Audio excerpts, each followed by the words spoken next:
Je suis Christophe Gauthier et je vous présente Frédéric Ingaro.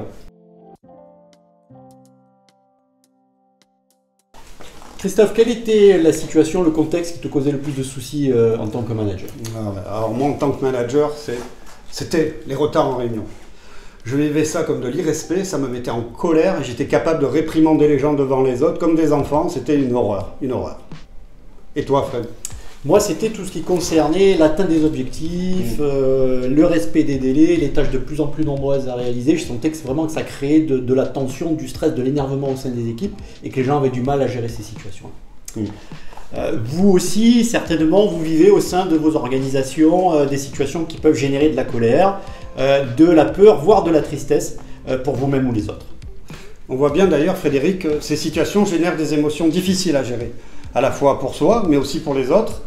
Ça va entraîner des dysfonctionnements dans l'organisation, la perte ou la non-atteinte de résultats, des relations tendues, un manque de cohésion, une mauvaise ambiance au travail. Et d'ailleurs, j'en profite pour souligner que la colère est l'émotion particulièrement citée dans les organisations en termes de difficultés de gestion par les managers.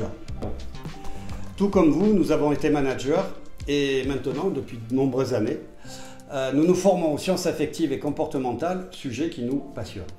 En tant que coach et formateur professionnel, nous accompagnons les personnes et les organisations à transformer leurs émotions en ressources managériales dans un principe d'intelligence émotionnelle et collective. Notre vision, c'est que de développer les compétences émotionnelles dans le management, c'est aller vers des relations durables et de la performance tout en étant bien ensemble.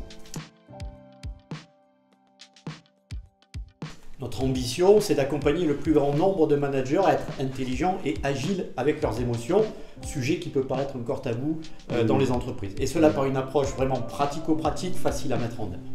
Pour ce faire, nous avons créé un parcours dans lequel les managers apprennent le processus de gestion des émotions en 5 étapes. En 5 étapes. Ce parcours en distanciel s'adresse à des cohortes de managers en intra. Il se présente sous la forme d'une alternance de workshops en live et de contenu vidéo. C'est un format léger qui s'adapte facilement à l'agenda d'un manager. Il faut noter que ce parcours débute par le passage du test du QE Pro, le quotient émotionnel en milieu professionnel, avec un débriefing individuel qui permet à chacun de se positionner dans les compétences clés et fondamentales de l'intelligence émotionnelle. Ainsi, chacun individualise son parcours dans le développement des compétences. Un des gros plus de ce parcours, qu'il faut noter, c'est qu'il permet l'acquisition de compétences émotionnelles tout en créant de la cohésion interne au sein du groupe. Et grâce au retour d'expérience entre chaque session, on va progresser et mieux se connaître. Vous connaissez évidemment l'impact qu'ont les émotions sur les relations au travail et leurs conséquences. Imaginez que vous laissiez les relations au sein de vos équipes être tendues, que les personnes se sentent mal, voire même que cela nuise au bon fonctionnement de votre organisation. En fait, en intégrant cet accompagnement dans votre parcours de développement des compétences de votre manager, vous verrez des collaborateurs plus sereins, des équipes plus soudées et motivées grâce à une meilleure utilisation des émotions. Et d'ailleurs, comme vous le savez certainement, dans vos organisations, quand le management est agile émotionnellement, cela contribue réellement à une bonne qualité de vie, une baisse des risques psychosociaux et une meilleure santé-sécurité au travail.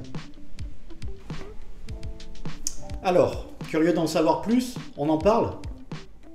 Et souvenez-vous, vos émotions sont des ressources.